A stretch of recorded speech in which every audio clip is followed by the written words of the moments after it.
कहानी की शुरुआत होती है अलास्का से, जो एक बहुत ही ठंडी जगह है। दुनिया भर में तेजी से बढ़ती हुई गर्मी की वजह से अलास्का के अंदर की बर्फ भी धीरे धीरे पिघलने लगी थी। बर्फ की मोटी चादर पतली होती गई और एक दिन उस पिघलती हुई बर्फ के नीचे से एक बहुत ही पुराना और खतरनाक जीव बाहर आया। ये था वाइवर्न, एक खौफनाक बर्फ का ड्रैगन। वहीं पास में बर्फ पिघलने से बने एक तालाब पर एक मछुआरा अपनी पकड़ी हुई मछली को साफ कर रहा था, तो उसका चाकू फिसला और गलती से उसकी उंगली कट गई। जख्म को साफ करने के लिए उसने अपना हाथ ठंडे पानी में डाला, लेकिन जैसे ही उसके खून की एक बूंद पानी में गिरी, वो ड्रैगन जाग गया। ये दरिंदा 10,000 सालों से वहाँ कैद था और भूख से तड़प रहा था। उसने तुरंत उस मछुआरे पर हमला कर दिया। उस बेचारे ने भागने की बहुत कोशिश की, लेकिन ड्रैगन ने उसे घेर लिया और पूरा का पूरा निगल गया। इस दर्दनाक हादसे से कुछ ही दूरी पर बीवर मिल्स नाम का एक छोटा सा शहर था। वहाँ सब कुछ बिल्कुल नॉर्मल चल रहा था। अलास्का में दिन और रातें बाकी जगहों के मुकाबले काफी लंबी होती हैं, जिससे बाहर से आने वाले लोगों को अक्सर परेशानी होती है।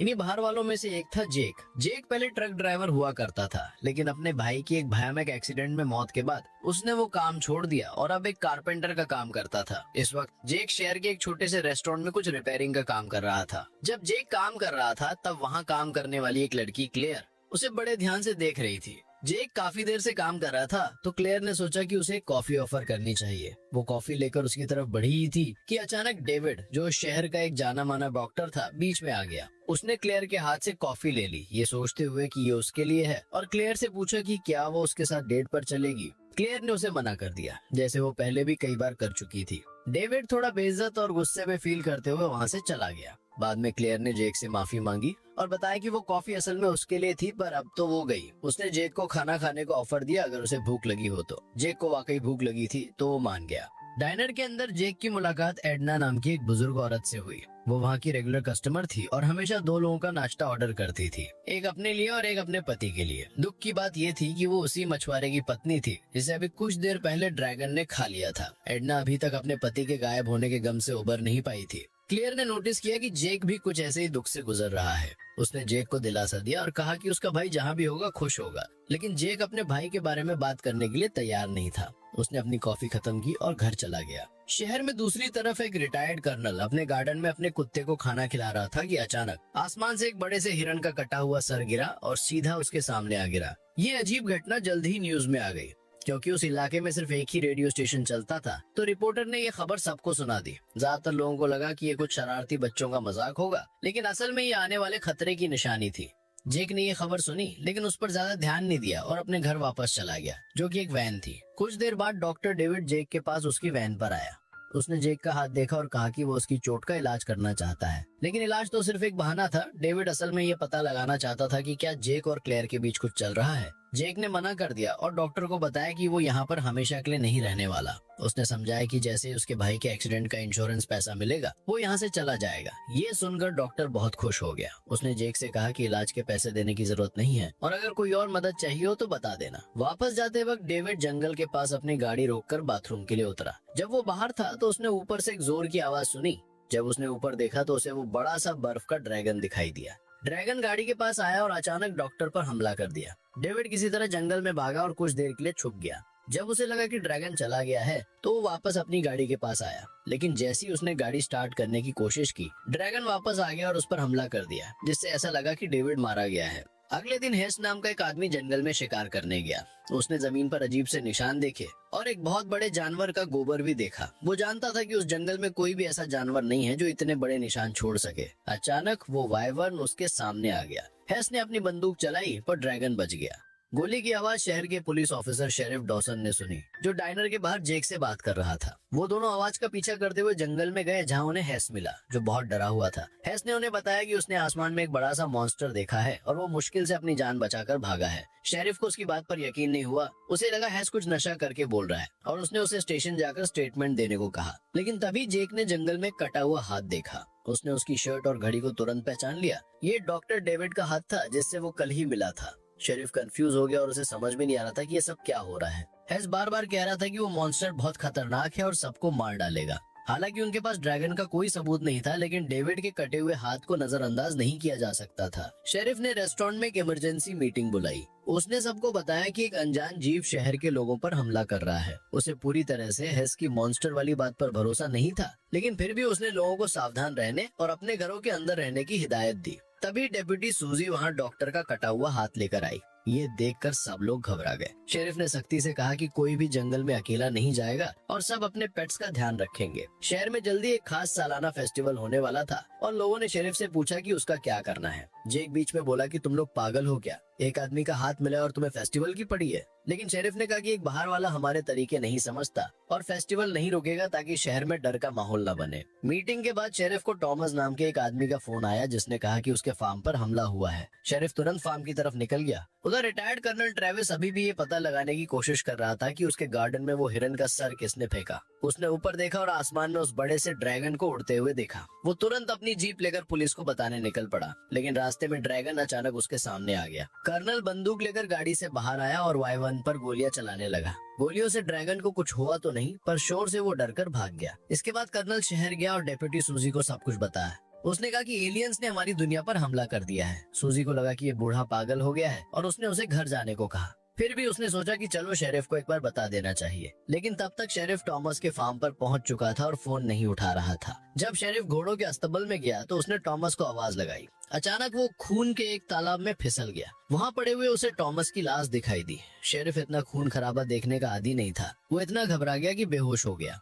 तब कर्नल भागकर हेमंटन के पास गया, जो रेडियो स्टेशन में काम करता था। हेम्पटन ने कहा कि जल्दी से मॉन्स्टर के बारे में इमरजेंसी अनाउंसमेंट कर दो, पर हेम्पटन ने मना कर दिया क्योंकि वो बिना गवर्नमेंट की परमिशन के ऐसा नहीं कर सकती थी। कर्नल को बहुत गुस्सा आया, पर वो कुछ कर नहीं सकता था। फिर वो अपने दोस्त फार्ली के पास गया, जो फेस्टिवल के लिए खाना बना रहा था, लेकिन फार्ली ने भी उसकी बात पर विश्वास नहीं किया। लेकिन जल्द ही सबको यकीन हो गया जब Y1 खुद शहर में आ गया। वो सीधा रेडियो स्टेशन के सामने उतरा। ड्रैगन को देखकर हेम्पटन ने मदद के लिए मैसेज भेजने की कोशिश की, लेकिन ड्रैगन ने बिजली का खंभा तोड़ दिया, जिससे पावर चली गई और रेडियो बंद हो गया। उधर फार्म पर शेरिफ को होश आया और उसने अपने रेडियो से सूजी को कहा कि सब लोगों को घर भेज दो। सूजी ने मेगाफोन से अनाउंस किया कि सब लोग अपने घरों में चले जाओ, लेकिन उसकी किस्मत खराब थी। अचानक वो बड़ा सा ड्रैगन उसके ऊपर आया और एक ही झटके में सूजी पर हमला कर दिया। अपने बड़े और खतरनाक पंजों से उसे मार डाला। अब सब लोग ड्रैगन को देखकर भागने लगे। शहर में अफरा तफरी मच गई। क्लेयर और जेक रेस्टोरेंट के अंदर भागे। उन्होंने चीखें सुनी और देखा कि ड्रैगन उनके पास आ रहा है। उसने अपने बड़े और खतरनाक दांतों से डाइनर का दरवाजा तोड़ दिया और अंदर घुसने की कोशिश की। लोग टेबल्स के पीछे छुप गए। थोड़ी देर बाद ड्रैगन ने हमला बंद कर दिया और ऊपर उड़ गया ताकि शहर में दूसरे लोगों को पकड़कर खा सके। थोड़ी देर बाद हेम्पटन और फार्ली भी डाइनर में आ गए और सबको बताया कि वो खतरनाक क्रीचर लोगों को एक एक करके खाता जा रहा है। सबको ये अजीब बहुत अजीब लग रहा था। तब क्लेयर ने कहा कि शायद ही एक ड्रैगन है, पुरानी कहानियों जैसा। हेम्पटन ने उसे पागल कहा, पर हेस ने कहा कि हर देश में ऐसी रहस्यमयी ड्रैगन्स की कहानियां होती हैं। उसने बताया कि पुरानी कहानियों में एक वाइवर्न नाम का ड्रैगन था, जिसका जन्म नरक में हुआ था और वो बहुत भूखा रहता था। कहानी के मुताबिक शुरू में ये सिर्फ बुरे लोगों को खाता था, लेकिन बाद में इसकी भूख इतनी बढ़ गई कि इसने सबको खाना शुरू कर दिया। देवताओं के राजा ओडिन ने उसे बर्फ के एक पहाड़ में कैद कर दिया था। अब जब दुनिया भर में बर्फ पिघल रही है तो शायद वाइवर्न भी आजाद हो गया है। हेस को ये इसलिए पता था क्योंकि उसका परिवार नॉर्वे से आया था, जहाँ की ये कहानियां हैं। जेक ने पूछा कि क्या इसे मारने का कोई तरीका है। हेस ने कहा कि पुराने लोग इंसानों की बलि देते थे, जो आज के वक्त में नामुमकिन है। जेक ने फैसला किया कि वो शेरिफ को ढूंढने जाएगा और मदद बुलाएगा। क्लेयर ने कहा वो भी साथ चलेगी। दोनों रोड पर निकले और ऊपर देखा कि ड्रैगन जंगल के एक हिस्से में उतर गया है। खतरे के बावजूद जेक ने कहा कि वो पास जाकर देखेगा कि ये ड्रैगन कहाँ छुपा है। उसी वक्त दूसरी रोड पर कर्नल भी ड्रैगन को ढूंढ रहा था। उसने देखा कि एक ट्रेलर रास्ते में खड़ा है। गाड़ी खाली थी, पर अंदर और बाहर खून के निशान थे, जैसे वहाँ लड़ाई हुई हो। जब उसने और गाड़ियों को देखा तो सारी टूटी फूटी थी और लोग गायब थे। उसे समझ में आ गया कि ड्रैगन चाहता है कि लोग यहाँ से बाहर ना जाएं, ताकि उसके पास खाने की कमी ना हो। डाइनर के अंदर हेम्पटन फिर से रेडियो चलाने की कोशिश कर रही थी, लेकिन सिस्टम पूरी तरह से बंद था। थोड़ी देर बाद शेरिफ शहर में वापस आया, लेकिन हर जगह बर्बादी थी। उसने मदद बुलाने की कोशिश की, लेकिन तभी ड्रैगन उसकी तरफ उड़ता हुआ आया था। फार्ली ने चिल्लाया कि जल्दी से डाइनर में छुप जाओ, लेकिन जैसे ही शेरिफ अंदर जाने लगा, ड्रैगन ने उस पर हमला कर दिया और उसे पकड़कर ले गया। तब तक जेक जंगल में पहुंच चुका था, जहां उसने ड्रैगन का घोंसला देखा, जो उसने आसपास से सामान तोड़-फोड़ कर बनाया था। उसने क्लेयर को पिस्टल दी और गाड़ी में रुकने को कहा। जब जेक आगे गया तो ड्रैगन ने गाड़ी पर हमला कर दिया। क्लेयर ने छुपने की कोशिश की, पर ड्रैगन ने दरवाजा तोड़ दिया। क्लेयर की हिम्मत दिखाकर गोलियां चलाई। जेक भागकर वापस आया, पर गाड़ी खाली थी। खुशी की बात ये थी कि उसे क्लेयर जंगल में मिल गई थी। वो बड़ी मुश्किल से बची थी। कुछ ही सेकंड बाद कर्नल वहां आया। वो भी बंदूक की आवाज सुनकर आया था। उन्होंने रियलाइज किया कि ड्रैगन को रोकने का अब सिर्फ एक ही तरीका है, उसे मारना। वो तीनों शहर वापस गए। जेक ने कम्युनिकेटर से हैम्पटन से बात की और पता चला कि शेरिफ मर चुका है। अब उन्हें नया प्लान बनाना था। उनके पास ज्यादा हथियार नहीं थे और फोन भी काम नहीं कर रहा था। हैम्पटन को याद आया कि उसके स्टूडियो में एक रेडियो है, लेकिन एंटीना ज्यादा ताकतवर होना चाहिए। उन्होंने हिसाब लगाया कि पास के एक स्टोर में एंटीना होगा। जेक और हैम्पटन वहां गए। रास्ते में उन्होंने शेरिफ की गाड़ी से हथियार और गोलियां ली और कर्नल को दे दी ताकि वो बाकी लोगों की रक्षा कर सके। स्टोर में जाकर जेक छत पर चढ़ा और एंटीना के स्क्रू खोलने लगा। जब वो आखिरी स्क्रू खोल रहा था तो ड्रैगन फिर से आ गया। हैम्पटन ने मदद करने के लिए पिस्टल निकालकर ड्रैगन पर गोलियां चलाई, जिससे जेक को एंटीना निकालने का वक्त मिल गया। दोनों जल्दी से डाइनर वापस भागे और बड़ी मुश्किल से बचे। डाइनर में हैम्पटन ने एंटीना लगाया और रेडियो कनेक्ट किया। जेक ने फ्रीक्वेंसी सेट करके सिक्योरिटी एजेंसी से बात की, लेकिन सिग्नल कमजोर था और एजेंट यकीन नहीं कर रहा था। जेक ने सोचा कि लोग ड्रैगन की बात नहीं मानेंगे, इसलिए उसने झूठ बोला कि यहाँ गैस एक्सप्लोजन हुआ है और बहुत मदद की जरूरत है। सिग्नल चला गया और बात पूरी नहीं हो पाई। अब वो अपने ही भरोसे थे, तो जेक ने फैसला किया कि ड्रैगन से लड़ना होगा। सबने हथियार तैयार किए। फार्ली और हैस फ्यूल लड़ने गए। तभी ड्रैगन एक घर के ऊपर आ गया। फार्ली घबरा गया और ड्रैगन ने अपनी पूंछ से उस पर वार किया, जिससे उसे बहुत चोट लगी। जेक उसे बचाने के लिए आगे बढ़ा और बाकी सबने ड्रैगन पर हमला जारी रखा। तभी हम ड्रैगन के घोंसले में डॉक्टर डेविड को देखते हैं। वो दरअसल जिंदा था। डेविड ने अपनी टाई निकालकर अपने हाथ वाली जगह बांध ली ताकि खून कम बहे।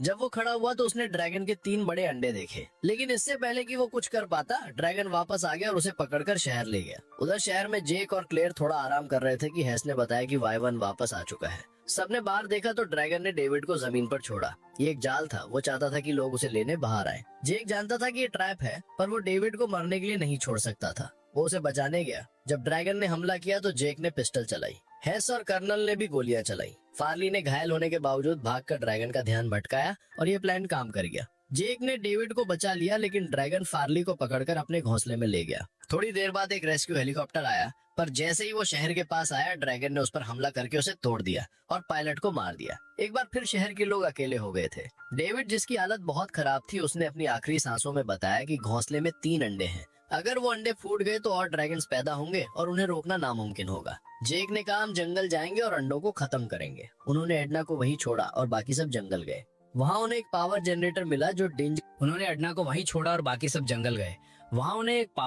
मिला जो डेंजरस करंट पैदा कर सकता था। उन्होंने सोचा करंट से ड्रैगन को मारेंगे।